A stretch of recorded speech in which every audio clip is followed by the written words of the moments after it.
to the Workforce Connections podcast, where we discuss workforce development in Southern Nevada. Here's your host. Hi, and welcome to another episode of the WC podcast. Today on the program, we have a very special guest, the new president, the first ever black female president at Nevada State College or any NC institution. I'm really happy to have here my friend, DeRionne Pollard. Welcome. Thank you so much, my dear. I love being here, and thank you for the invitation. Yeah, we're so excited because there's so many things to talk about. But I would first like to ask you, this hasn't been here this long. This is we call it our WC podcast studio. What do you think? I think it's absolutely gorgeous. I'm a HD TV person. I love watching the background you've done here. But what I love even coming into the facility in general is the way it makes you feel. I think oftentimes many states and communities make the mistake of hiding workforce entities, oftentimes not giving them the adequate facilities. So walking in here, I felt that I was valued, and I think that's an important part of what you want customers and clients to feel, as well as business leaders who come into the space. So it's very, very nicely done. Well, thank you. You're welcome. And we hope to see you here a lot. That's a deal. Now, I like to start by highlighting some of the fantastic things that are happening at Nevada State College. I get to hear about them because, I'm lucky enough to share meals with you and get to see you more often. But please start there. Tell us about, the top few things that you're really excited about happening at the college. And also, again, this very monumental historical fact that you are the very first woman of color to be a president of an NC institution. That's huge for Nevada. So let's start with those two topics. You know what I think is amazing? Here we are in this year, and to have this be so noteworthy, I think speaks to the changing demography of this community. At first and foremost, Nevada, I believe, is American miniature and as America is becoming. It represents the new majority as it is in our society right now. Nevada State College, which is a glorious institution that's just 20 years old, or will be 20 years old later this fall, was really created with this idea of creating robust pathways to middle-class existence leading to baccalaureate degrees and beyond. But what we specialize in through transformational teaching, robust support services, and deep partnerships with our community is that we have crafted an environment where the new majority, these students who are coming to us who are first-generation college students, students of color, immigrants, dreamers, adults who are trying to find their new careers as a result of changing economic environments, they come to Nevada State in large numbers to try to create their version of the American dream. So for me, I think I'm a manifestation of this moment that we're in. We are a community that is browner and blacker. We are a community that is in profound economic shifts. And for me to represent the leadership of this organization speaks a lot about this moment. I'm these students. I was a first-generation college student. I fought hard. I worked 3, 4, sometimes 5 jobs while trying to go to school.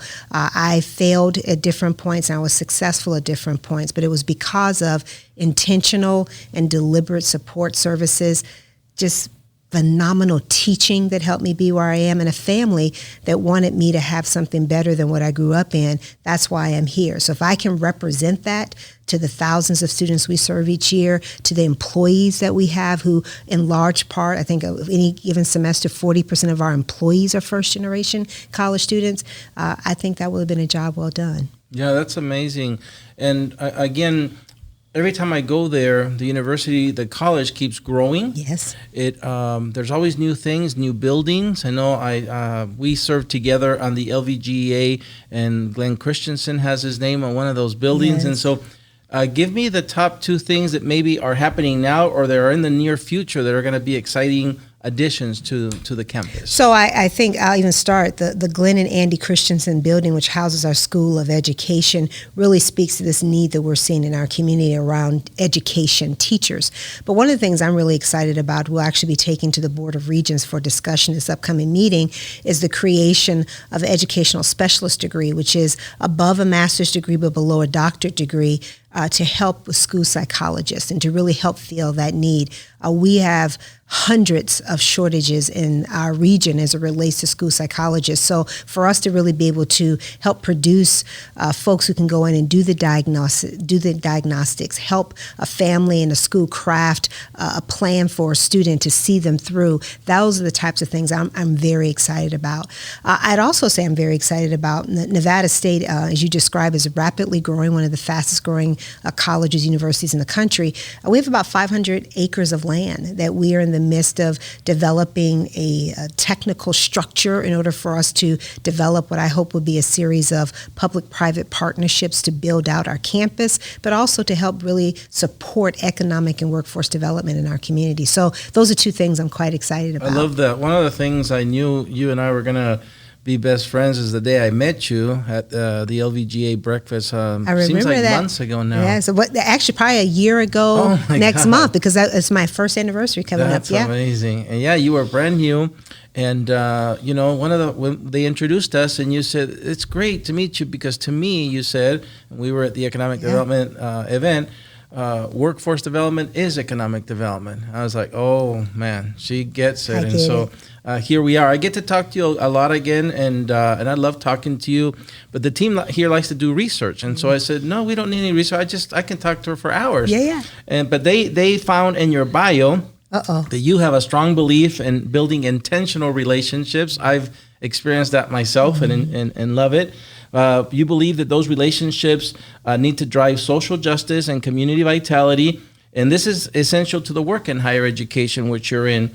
As the local workforce development board, we're called to convene this workforce ecosystem. I also love the fact that you use the word talent development. And Jesus is using it now. Keith, we talked about it the other day, because that's what employers need. They need talent. And when we send our children to the K through 12 system, they start to develop those talents, those skills to be one day part of the solution and have careers and be self-sufficient. And so how can we, as the local workforce development board, support your vision, not just at Nevada State College, but for building this ecosystem that we all have a part in to provide our employers the workforce they need? Yeah, I think that Workforce Connections is essential to that because you serve, I think, a couple of key roles. The first, as you said, is convener is really important. This idea of being a space, a trusted space to bring people together to craft solutions, to co-create together, to problematize and then think very deeply about how do we develop a pathway towards success. So this role of convener, there are not enough of those in our community. I've been here just a year now, and I found out that most successful communities, you have to have a series of maybe half a dozen or maybe 10 entities that serve as conveners around different topics. So it's essential, and I celebrate the fact that Workforce Connections, I'm looking at your 3 Ps right here, people, partnerships, and possibilities. Conveners are essential to that. I think another one for me, though, is really important, that Workforce Connections can serve as a translator. I think oftentimes industry speaks one language and has a vocabulary and a lexicon, a vernacular that's very different than what we have in higher education or even in the K-12 space. So what I think Workforce Connections can do is to really help translate and make sure that we're all speaking the same language, that we understand and can hear each other deliberately about that. Any of us who traveled to different countries where the language is different. I remember the first international trip I ever took was to Asia. I was in China.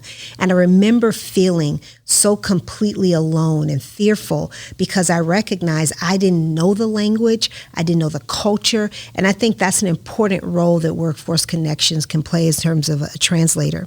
I think there are 2 other roles. One is a truth teller. And truth tellers, if you're trusted and you've been a convener and you've been the one who's also going to be a translator, you oftentimes have to deliver the truth that people aren't prepared to hear. And those are important roles. So I think Workforce Connections in helping to use data to support and advance suppositions, to sometimes challenge our common ways of thinking about things is essential. And then the 4th role that I think Workforce Connection plays in this are really as champions. We need somebody who is proud to say the economic development and talent and workforce development are dependent. There's a mutuality to that. If we don't have people talking about that and celebrating our narrative about what we have accomplished, we'll always be operating from a deficit mentality. So this idea of abundance, that we are moving toward a future, that we are being truthful about what that future looks like, that we're prepared to have those conversations is important. The last thing that I'll say, those are the 4 roles, but the one thing that really intrigues me is that we have to also be able to talk about work, and why I use the term talent development a lot is that workforce development suggests that we are only creating workers oftentimes for businesses. I don't know of a human, I should say very few that I know of, who don't have some belief of wanting to make their life better for themselves and their family, that they want to have upward mobility. They want to be a good member of our society. So the idea of being able to say that, the idea that work is honorable, but work is also about building individual capacity as well as meeting the needs of business is so important. It's not the fact that it's either or, it's and. And if we can have those types of conversations and really remember that, it becomes essential to everything that we do. I love that, how you framed that. And again, count us in as continuing to be, attempt to be that convener. I think we can only do our job well when we have people who want to be convened, if you will. And, yes. And this is something we talked about at dinner with Keith, Jesus, and Federico, that I'm convinced, and I know because I see it, that for the first time in Southern Nevada, we have a group of leaders that, again, not only want to be convened, but I don't even necessarily need to make an effort anymore. You guys keep meeting now, and you guys are talking, and you guys are, and I love that. And so I think there's great things in our future because there's several of us who want to accomplish exactly what you laid out. It's not easy. It takes time and work and effort. That's it. But we have a team that wants to do it, and so I'm excited. And I want to thank you again for picking Southern Nevada and coming here and being here. So my team did a little bit more research. Oh, boy.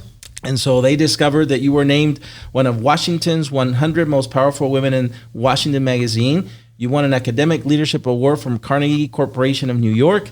And among other things, you've also received a visionary award from the Washington Area Women's Foundation. Again, we're lucky to have you here in our area. I'm lucky now that I get to call you my friend and get to hang out with you and have lunch. Where do you get this fuel? I've seen it, but and I've heard a little bit about your story, but I want our listeners and our viewers to get to know your story a little more. Where does this fuel come from that has propelled you through your journey and makes President Pollard who she is? At the end of the day, I know I'm a little black child from the south side of Chicago. My life is bigger than I even imagined. And the reason I'm able to sit here and have this conversation is because I had a community that believed in me. One of the things that's one of my pet peeves right now is when you look at the dominant mainstream media, they oftentimes have these very negative conversations about Chicago. I struggle with that because there's, Chicago writ large, and there's Chicago, the community where I grew up on, and where we grew up playing in the streets. I grew up in a church that sent me and saw me and invested me and sent me to college with money and met me wherever they could and where that was necessary. I have neighbors who are still where I grew up at, in a community that believed deeply that they wanted something better for their children. That's where it comes from for me, is this ethic of being deeply aware of who I am. I've done the work, and yes, I have a couple of degrees behind my name, and I certainly live a lifestyle that is different than anyone ever would have imagined for me, but I know that because it was a lot of hard work, and there are more and more folks who want that for themselves. They want to have a place where they can take care of themselves. They want to be able to take care of their family. Most parents I know who have children want to be able to leave them something. My grandfather died at 99, and his whole thing was, I want to be able to leave something for you. He didn't want to be a burden. I thought, Granddad, I just want you here. You don't have to do that. My father, that was a big thing for him. He wanted to leave something for his family. So I think about what I think this work is. When I was younger, I had signed up to go to the Marines. I was 17, and my stepmother wouldn't sign the papers. So we would talk to your daddy, and my dad was was a Vietnam veteran in the Army, and he said, baby, go to college for a year, and if you still want to go to the Marines after that, you can do it. And I went to college, and I never left because college changed my life. It gave me an awareness of my own potential. It helped me, protected me, it nurtured me, it angered me. It gave me language, it gave me skills. So I couldn't imagine not working in an institution and an organization that would do that for the community. So I literally, when I thought about this question, when you said it, I thought two things. It is my truth, and it is the community of which I'm a part of. So I believe deeply. I've always worked in organizations that have profound commitments around access to higher education, that believe we're all made better from that. And at the end of the day, I did a leadership development program, and they had us, the last session, we had to write our obituary. Now, I don't know about you all, but that's a very, in my family, I'm a writer, so in my family, whenever something has to get written, I'm the one who writes the obituary, and I can have it down to a 5-paragraph theme. I know how to do it. It's very quick. I can write anybody's obituary. As a matter of fact, a couple people have had me pre-write them in the family, so it's there already. But I thought how angry I would be if I had to write, if my obituary started off by saying phenomenal college president. I don't want that. What I want my obituary, and I started thinking about my tombstone, I wanted to say she was an awesome girlfriend. She was a loving parent. She liked good tequila. She understood about laughter and joy. She was profoundly grateful for the world that she lived in.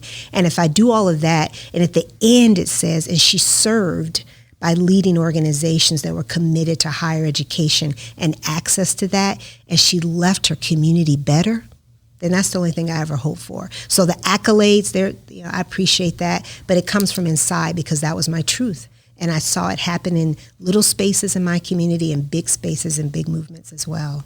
I love what you just said. I was hoping as your name came up and we prepared to have you as our guest here, I thought, I have a tough enough time already getting on your calendar because you're so busy. But now when people get to hear this, I'm going to have no chance. Everybody's going to come and want to meet you and spend time with you because this is what they get. When somebody meets with you, I'm grateful. You're always so transparent, so real. You speak your truth and enjoyable, and you have awesome stories. So I'll have to get in list now, a deeper list. You're always on the top of my list, always. But you reminded me there, one of your gifts is writing, and I share with you that my son is a writer, like you, and I got him, one of the things he enjoyed the most about my professional work, he got to meet Dale Urquiaga, who's now the new Chancellor of NC, and so I promised him, and you agreed, thankfully, I'm going to introduce him to you, because you writers are kind of a unique, special breed. Yeah, and so we're going to make that happen. I can't wait.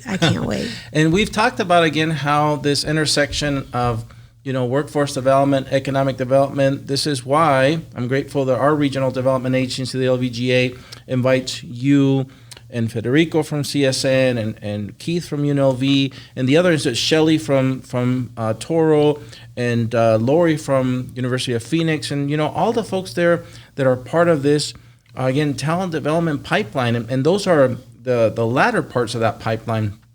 And of course, to the post-secondary section, we can add vocational training and, dealer school and barber school and all the things that are there for skill acquisition. But again, it all starts in that K through 12 pipeline. And I'm so grateful that you guys are talking to Jesus, working with him, because the final question comes into, I know that perhaps you can share already, because it's just not a one or two pony trick. There's a lot of things, but you've already identified, that group has identified one or two ways to improve the alignment, because those K through 12 graduates, so of course some will go to the military to be Marines and Army, some will go to trades, but some will go to Nevada State College and UNLV and CSN. So how do we continue, because I believe we started, how do we continue, and can you share some of the specific ideas already that come up to improve this alignment between that early piece of the talent development pipeline and that latter piece? That's a really great question. It has layers to it, so I'm going to try to address it that way. I think first we have to have a set of guiding philosophical concepts that are going to guide the work. And when I thought about this, I think of 5 of them that come to mind.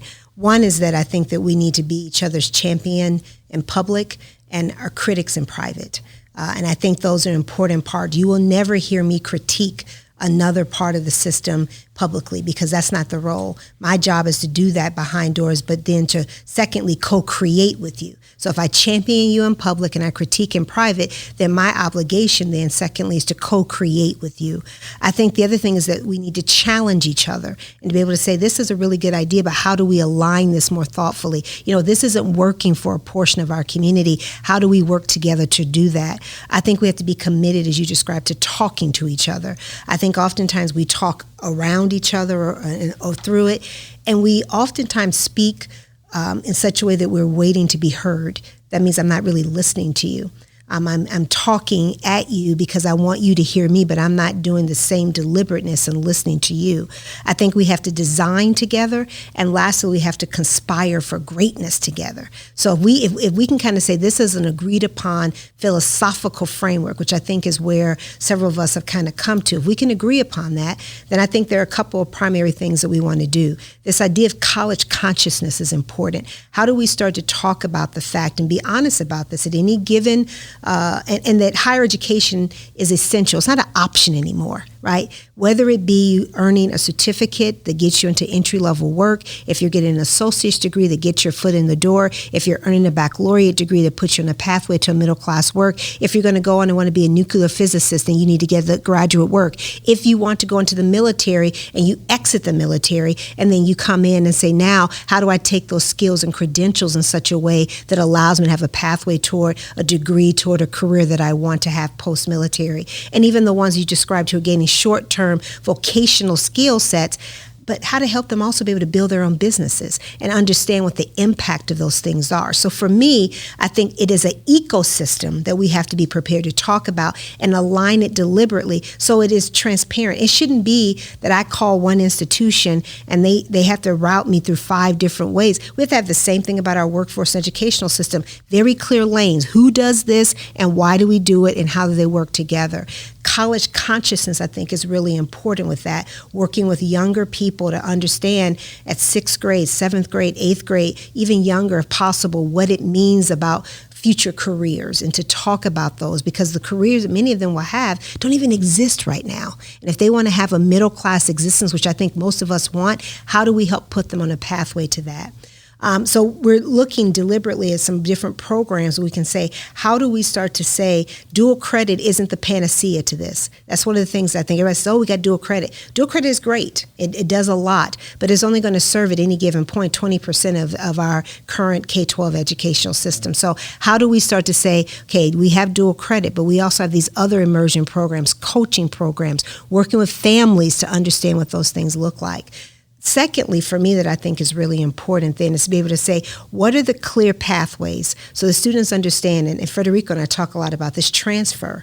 It should not be a ritual of pain to figure out how to transfer from CSN to Nevada State College or to UNLV. We need to have very clear pathways that say, this is what this looks like, this is what course it looks like, and how it goes into your curriculum to get you into a transcript, rather, to get you into a degree. Those are things I think are very, very important for us. I think the third one, and I'll end on this one, is for us to be very deliberate in talking about how we prepare teachers and all of the people who work within an educational system.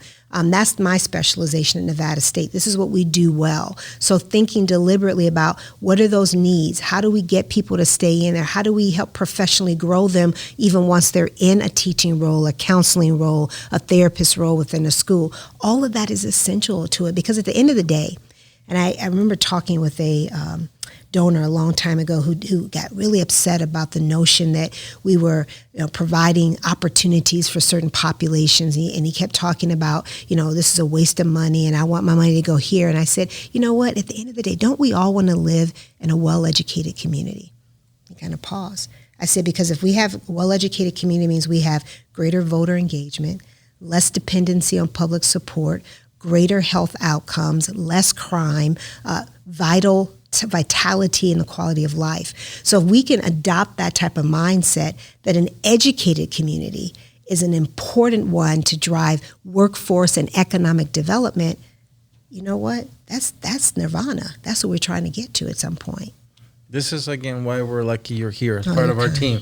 And count us in. I want to renew our commitment as an organization to you and Nevada State College and this team effort that we have with Federico, Jesus, Keith, and others to be a partner that's willing to not just support what you just said, but be held accountable. So let us know when we're not meeting, come in the back, like you said, and give us that much needed criticism, because we know we count with your support already in the public. So only if you do the same for me. We'll do. Very good. So as we near the end of our podcast, we always reserve a final spot for final thoughts. So I want to, again, thank you, not just for coming here, but always answering the call. Again, even on the stage of the LVG event, afterwards, talking to MJ and others that showed up, it says, she gets it. And so I want to thank you that you are accessible and that you always speak your truth. Thank you. I'll start this final piece because there's an event coming up that you, I think, will agree it's great for us. We get criticized a lot for this talent development system that we have, especially that K through 12 piece. For years, we've been in the news about we're at the bottom of the list and outcomes, and that's true. A lot of work to be done. That's why I'm grateful what's happening today. You've explained. But there's also pockets of excellence. A month ago in the news, we heard that we had multiple schools in the top 100 magnet list. We actually had the number 1 magnet school in the nation. It's called SECTA. It used to be called VOTEC. And then this coming August, I believe it's August 1st, we will be opening a Central Career Technical Academy on Maryland Parkway on the site of the old Bishop Gorman High School. And that school is unique because for several reasons.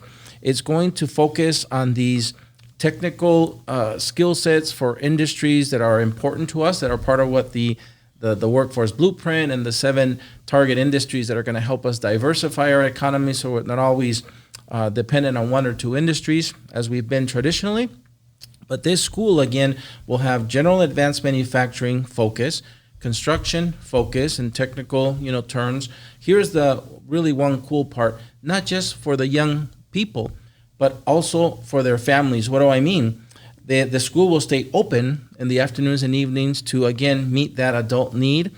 And because we're going to have young and adults, it's the only school in the nation that has a built-in American Job Center by us. And so I think you know this. We've been lucky over the last couple of years to receive some national recognition for the Employee MV Business Hubs in the Vegas Chamber as a partnership, our partnership with the LVGEA, the Blueprint. I really believe that this is another pocket of excellence or a sample that we are moving in the right direction, because we're going to be able to give multi-generational support to that community that needs it most, for the young people, the families. So I wanted to share that with you because I know it fits right into what you're saying, and invite you to maybe let us know if there's anything coming up that you want the community to know about, support at Nevada State College. First of all, let me just applaud all of those highlights. And again, that idea I mentioned earlier of being a champion, a town crier, to be able to let people know what's really happening, because we don't do that. Oftentimes as communities, we spend so much time and energy on our deficits and the areas that we know we need to work. And you have to acknowledge that. I'm not saying ignore it, but you also have to create an opportunity to recognize the journey you've been on, because that'll give you the energy and the motivation to go to the next level.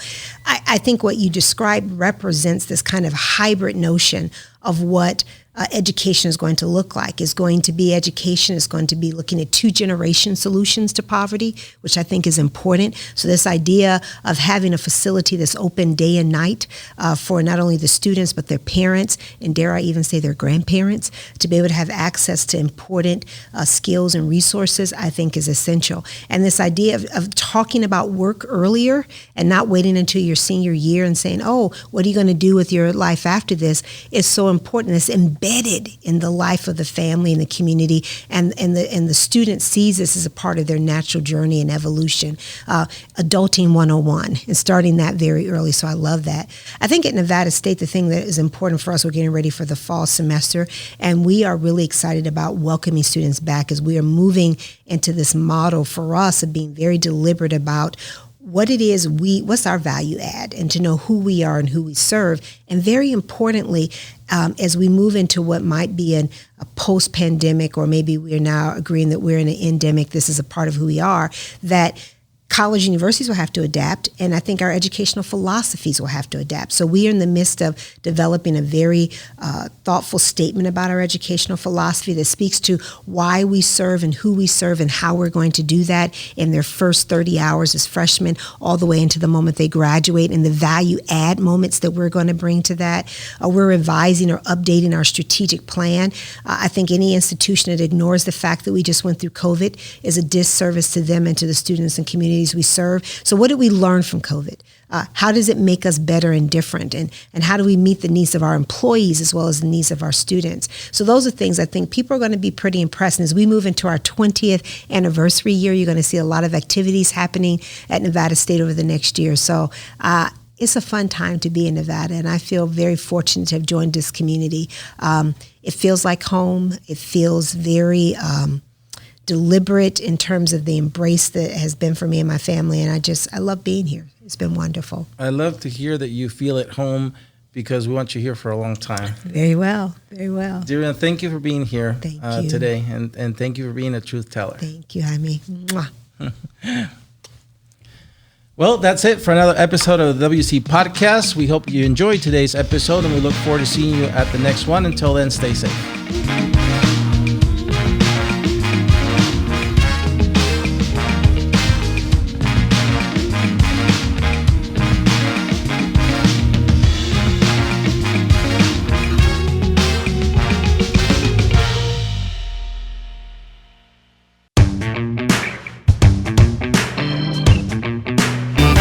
DeRionne, so thank you for staying over to do our bonus segment, Call Against the Wall. I'm excited. I'm like ready? A game show. I'm ready. Yes, it is like a game show. We have 3 segments. The first one's called Your Favorites. I'm going to give you some categories, and you're going to give me your favorite one. So let's start with your favorite food. Candy, period. I'm a candy freak. Awesome. Your favorite movie? Ooh. American President. Your favorite city to visit? San Francisco. Your favorite place to go with your family? Sushi. Your favorite artist or musical group? Oh. You can give us a couple. You don't have to limit it. I'm vibing right now on Chris Stapleton. I like a little bit of that. Jill Scott's my girl. Kim. I'm very eclectic music. I'm very eclectic. I can see that. That's awesome. Your favorite holiday? Oh, Thanksgiving. Your favorite way to relax? A massage. I love it. All right, you made it through our first segment. You're ready for the second one. It's called Tough Choices. I'm going to give you, again, 2 choices, and you're going to pick one. You ready? Okay. Would you rather vacation in the U.S. or abroad? Oh, abroad. Would you rather go camping or glamping? Glamping. What? Do I look like I camp? Sorry. That's nice. I like it. Are you a coffee girl or tea? Tea. All right. Would you rather owe money or owe a favor? A favor. Would you rather be rich and famous or rich and unknown? Rich and unknown. All right. Here's the tough one. Justice or grace? Grace. Actions or words? Words. Well, you made it through our section called Tough Choices with flying colors. Okay. We're getting down the final stretch, and this segment is called Finish the Sentence. I'm going to give you about 90% of a sentence. You're going to finish it up. You ready? Gotcha. If DeRionne could live anywhere, it would be? Korea. Awesome. DeRionne's favorite thing about her job is? My students. The best part of living in Southern Nevada is?